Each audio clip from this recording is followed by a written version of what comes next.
जय मां विंध्यवासिनी। गजाननं भूतगणादिसेवितं कपितजम्बूफलचारुभक्षणम् उमासुतं शोकविनाशकार्यक्रम नमामि विघ्नेश्वरपादपङ्कजम्। ॐ गङ्गणपतये नमः। ॐ अक्षस्त्रपरशुं गदेशकुलिसम्पदमं धनुष्कुण्डिकां दण्डं शक्तिमसिं च चर्मजलजं घण्टासुराभाजनं शूलं पाशुदर्शने च ददतिं हस्ते प्रसन्नाननां सेवे शैरभिमर्दनीं महालक्ष्मीं सरोजस्थितां। श्री महालक्ष्मी नमः। श्री दुर्गा दिव्ये नमः। आज जीवित पुत्र का व्रत कथा हम आप सभी को सुनाएंगे। आज ज्योतिया का महाव्रत है, निर्जला व्रत। ये माताएं अपने पुत्र के दीर्घायु के लिए करती हैं। यह व्रत वो भी लोग करती हैं जिन्हें संतान नहीं हुआ रहता, जिन माताओं को गर्भ आता है कन्या ही होती है, या जिन माताओं के गर्भ बार बार खराब होते हैं, उन्हें भी ज्योतिया का व्रत करना चाहिए।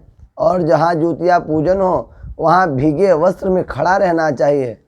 खड़ा रहना चाहिए जब तक पूजन हो, और फिर माँ से प्रार्थना करना चाहिए कि हे जगदम्बा हमें भी पुत्र दो, हम भी बैठकर पूजन करें। खड़ी ज्योतिया पूजन करने से संतान अतिशीघ्र जन्म लेता है।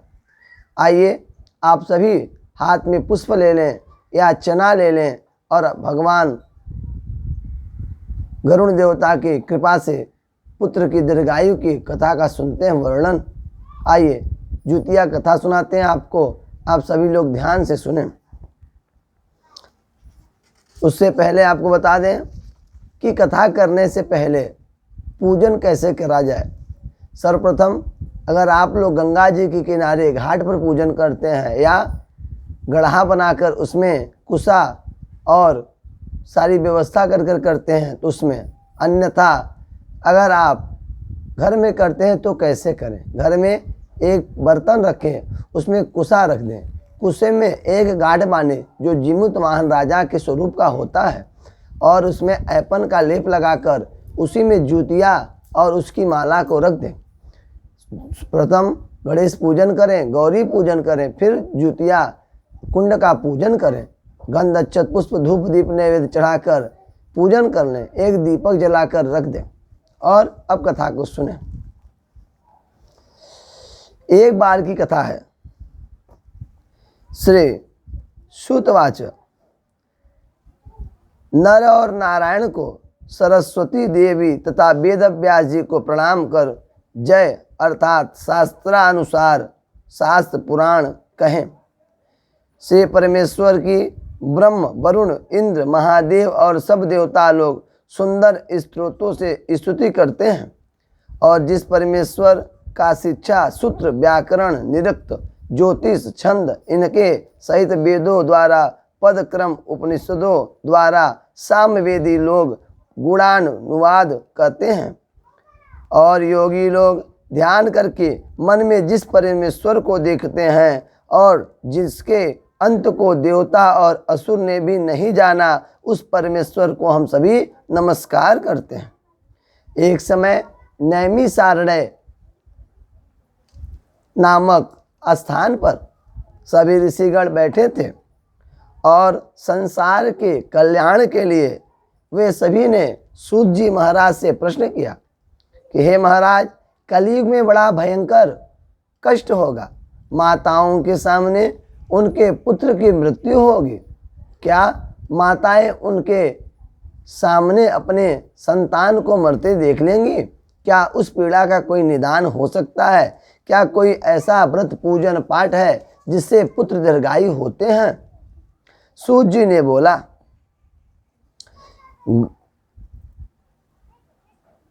द्वापरस्य युगान्ते प्रवृत्ते दारुणं कर यस्येतं मंत्राणां चक्रु शोकोपत चेतसः। द्वापर के अंत में जब कलयुग प्रवृत्त हुआ, तब दुखीन स्त्रियां विचार करने लगी कि माता जीती हैं और उनके आगे उनके पुत्रों की मृत्यु हो जा रहा है। यह सोचते कई स्त्रियों ने आपस में वार्तालाप किया। फिर उस समय के सबसे अच्छे जो जानकार थे वो थे गौतम जी। गौतम मुनि के महाराज के पास सभी लोग गए और बोली कि हे महाराज, आप सब विद्वान हैं, योग्य हैं, आप बताइए क्या हम सभी के सामने हमारे पुत्र की मृत्यु हो रही है, हम कैसे बर्दाश्त करें, कोई हमको रास्ता बताइए।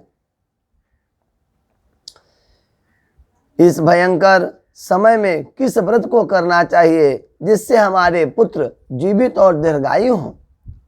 गौतम जी ने कहा कि हे स्त्रियों, आप लोग जिस कल्याण के निमित्त हमारे पास आई हैं उसके लिए मैं आपको व्रत बताता हूँ, ध्यान से सुनना, जो मैंने कहीं सुन रखा है। महाभारत का युद्ध जब समाप्त हो गया, युधिष्ठिर जी दुखी हो गए। अश्वत्थामा ने उनके सभी पुत्रों को मार डाला। इस शोक से घबरा करके द्रौपदी जी मरे हुए पुत्रों को देखकर अपनी सखियों के साथ महाराज धौम्य जी के पास गईं। द्रौपदी बोली, हे ब्राह्मण श्रेष्ठ धौम्य जी महाराज, आपके चरणों में कोटि कोटि वंदन है। हे महाराज, आप मुझ पर यदि प्रसन्न हैं तो मुझे बताइए कि मेरे पुत्र दीर्घायु कैसे होंगे और कोई उपाय बताइए। पहले कुछ ऐसा उपाय बताइए जिसे करने से हमारे पुत्र दीर्घायु हों, कोई ऐसा व्रत कथा, कोई ऐसा नियम संयम आचरण व्यवहार। श्री धौम्य जी महाराज ने कहा कि आप जिस उपाय को जानना चाहती हैं उसे मैं कहूँगा, आप उसे ध्यान से सुनें। पहले सतयुग में सत्य वचन बोलने वाले, सच्चाई रखने वाले, सबका सम्मान दृष्टि से रखने वाले, दया से युक्त जीमूतवाहन नामक एक राजा था। जीमूतवाहन नामक राजा अपने ससुराल अपनी पत्नी के साथ चला गया। पति पत्नी ससुराल में रहने लगे। एक रात एक स्त्री बहुत तेज तेज से रो रही थी, हाय मेरा पुत्र, हाय मेरा पुत्र, हाय मेरा पुत्र, मेरे बुढ़ापे का सहारा नहीं रहा, हाय मेरा पुत्र कह के रो रही थी और बहुत से ऐसे शब्दों का उच्चारण कर रही थी जो राजा के कानों तक पहुंचा।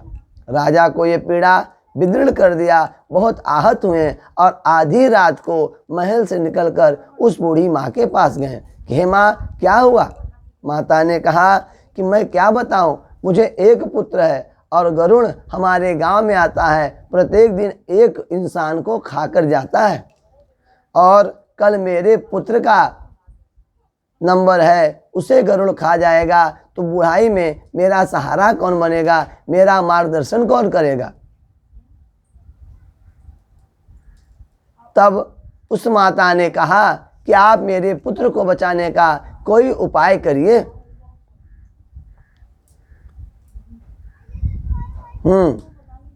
और तब धौम्य राजा के कथनानुसार जीमूतवाहन राजा ने कहा कि हे माँ, आप चिंता ना करिए, कल सुबह मैं आपके पुत्र के बदले जाऊंगा, आपका पुत्र जीवित रहेगा। प्रातःकाल वो देवता स्वरूप जीमूतवाहन राजा वहाँ चले गए। गरुड़ आया, गरुड़ के सामने अपना दाहिना हाथ कर दिया। दाहिना हाथ खाकर जैसे ही वो दूसरा हाथ चाहा, उससे पहले ही राजा ने बढ़ा दिया। दूसरे हाथ को खाने से पहले गरुड़ रुक गए। बोले, आप कौन हो? आप कोई महाराज दिख रहे हो, कोई देवता हो, आपके चेहरे का तेज बता रहा है, कोई आप साधारण पुरुष नहीं हो, आप महापुरुष हो। अपने कुल को बताइए, माता पिता का परिचय दीजिए। जीमूतवाहन राजा ने कहा, महाराज, या आप मांस खाइए, आप मांस खाने आते हो, व्यर्थ की बातें करना आपके लिए उचित नहीं है। इतना सुन करके गरुड़ महाराज एकदम घबरा गए और फिर पूछा उन्होंने, पहले आप अपने कुल का नाम बताइए, किस कुल से आप आते हो और आप कौन हो, आपका क्या नाम है और आप क्यों आ जाए हो। राजा ने कहा कि मैं सूर्यवंश का हूँ, मेरी माँ का नाम सेव्या और मेरे पिता का नाम शालिवाहन है। मैं सूर्यवंश में जन्म लिया हूँ, मेरा नाम जीमूतवाहन है। इस पर गरुड़ बड़े प्रसन्न हुए और गरुड़ ने कहा, आप वरदान मांगो, आप क्या वरदान मांगना चाहते हो। राजा ने कहा, प्रभु, यदि आप मुझ पर प्रसन्न हैं तो जितने लोगों को आपने खाया है उन सभी को जीवित कर दें और आज के बाद से यहाँ आप मांस खाने नहीं आइएगा।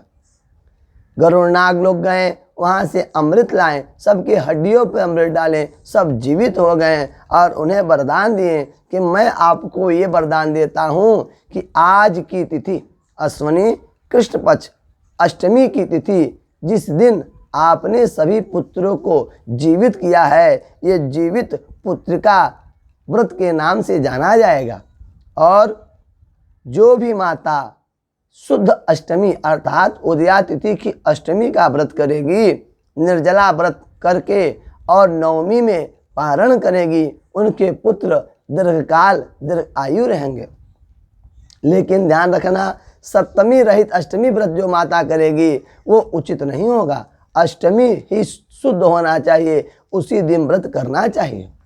नवमी में प्रातः काल पारण करना चाहिए, पारण करके जल आदि का पान करना चाहिए। धौम्य ऋषि से माताओं ने पूछा कि हे महाराज, क्या इसे कभी किसी ने किया है? माता ने प्रश्न किया। धौम्य जी महाराज ने कहा, हाँ, एक चिल और एक सियारिन थी, दोनों सखी थी, एक ही वृक्ष के नीचे दोनों रहते थे। चिल और सियारिन एक शाखा पर और एक खोते में रहती थी। एक दिन चिल ने कहीं पर सुना यह व्रत और आकर अपनी सखी सियारिन से बताया। अश्वनी कृष्ण पक्ष अष्टमी तिथि आया, दोनों ने व्रत रखा। दिन भर तो व्रत रख लिया। आधी रात को जब सायंकाल चिल ने कथा सुनकर कहीं किसी ब्राह्मण के मुख से आई तो आधी रात को अपनी सहेली को सुनाने लगी। सियारी सुनते सुनते उसको ठंडी लगने लगा, उसके दांत कटकटाने लगे। और कथा सुनने के बाद जब चिल सो गई तो सियारिन आधी रात को भूख नहीं बर्दाश्त कर पाई और श्मशान में जाकर मांस खाकर आई। सुबह दोनों सखियों ने साथ में जाकर गौशाला में गो दूध पी करके व्रत का पारण किया। समय बीता, दोनों समाप्त हो गए, मर गई। मृत्योपरांत दूसरा जन्म अयोध्या के एक धनी व्यापारी के यहाँ हुआ और दोनों ने जन्म पाया। एक सौभाग्य से दोनों सगी बहनें हुईं, एक बड़ी और एक छोटी। समय बीतता चला गया, दोनों बड़ी हो गईं और बड़ी होकर के अपने अपने कार्य को करने लगी। एक दिन माता पिता के राय से दोनों के विवाह की बातें चलने लगी और भगवान के कृपा से मृगनयनी जो थी वो सियारिन रानी बनी और जो चिल थी वो वहाँ के मंत्री के यहाँ शादी होकर मंत्रानी बनी। समय बीतता चला गया और जो मंत्री की पत्नी थी चिल, उसे 8 पुत्र हैं, 8 दीर्घायु सुंदर तेजस्वी हैं। चिल की पुत्र सियारिन के जितने बच्चे होते थे मर जाते थे। चूँकि सियारिन रानी थी, वो बार बार राजा से कहती थी कि इन सारे पुत्रों को मार डालो, नहीं मैं राज्यपाट छोड़ के चली जाऊंगी। एक दिन उसने संकल्प कर लिया कि अगर इन 8 पुत्रों को नहीं मारा तो मैं आपसे बात नहीं करूंगी। राजा ने 8 पुत्रों को बुलाया, सारे गर्दन कटवा करके पिटारी में भरवा कर रानी के यहाँ मंत्रानी के यहाँ भेज दिया गया।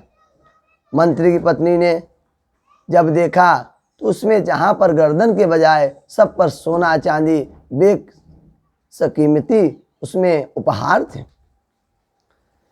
कई बार उन्होंने जमीन में गड़वाया, तेल में डलवाया, उसे आरी से कटवाया, लेकिन उसके व्रत के प्रभाव से उसके पुत्रों का कोई बाल बाका भी नहीं कर सकता था। समय बीतता चला गया। एक दिन रानी ने विवश होकर उसके पास गई और पूछी, हे बहन, तुमने ऐसा कौन सा व्रत किया जिसके प्रभाव से तुम्हारे 8 पुत्र 8 वसुओं की तरह दिव्य हैं? तब उस चिल्ली ने बताया, चिल्ली ने कि बहन, मैं पिछले जन्म में चिल्लिन थी, तू सियारिन थी। हम दोनों ने अश्वनी कृष्ण पक्ष अष्टमी जुतिया का व्रत किया, लेकिन आधी रात को तुम भूख नहीं बर्दाश्त कर पाई और तुमने व्रत नहीं कर पाया, मांस खा ली। मैंने किया जिसके प्रभाव से मेरे व्रत जीवित हैं और मेरे पुत्र जीवित हैं। तुमने आधा व्रत किया, इसलिए पुत्र तो होते हैं लेकिन जीवित नहीं रहते। अगर तुम चाहती हो तुम्हारे पुत्र जीवित हों तो अष्टमी का व्रत करो और दुर्गा माँ का पूजन करो, तुम्हारे पुत्र भी जीवित होंगे। अश्वनी कृष्ण पक्ष अष्टमी आया, जीवित पुत्र का विधि विधान से रानी और मंत्राणी दोनों ने विधिवत पूजन किया। चिल्हिन सियारिन ने किया और फिर सियारिन को खूब पुत्र हुए। दोनों राजपाट खूब प्रेम से निभाएं और दीर्घायु हों। जो भी स्त्री अपने सौभाग्य और पुत्र के दीर्घायु के लिए इस व्रत को करेगी, उसके पुत्र और पति दोनों दीर्घायु होंगे। आज इतना ही आपको हम कथा सुनाएं। ये पूरा जीवित व्रत कथा है। जो लोग आप हमको दक्षिणा देना चाहें वो हमारे फ़ोन नंबर 9580369169 9580369169 जो कि गूगल पे, पेटीएम आदि सब पे उपस्थित है। आपकी जो श्रद्धा हो उसमें दक्षिणा दे सकते हैं। और अगर दक्षिणा नहीं दे रहे हैं तो कमेंट जरूर करें और चैनल को सब्सक्राइब, शेयर और लाइक जरूर करें, जिससे और माताएं जहां पर सरलता से कथा नहीं सुना जा सकता या पुस्तक के अलावा लोग कथा बोल देते हैं वो ना हो, पुस्तकी मत के अनुसार जो आपको सुनाया, जो पुस्तक में है वही आपको सुनाया गया। जय मां विंध्यवासिनी।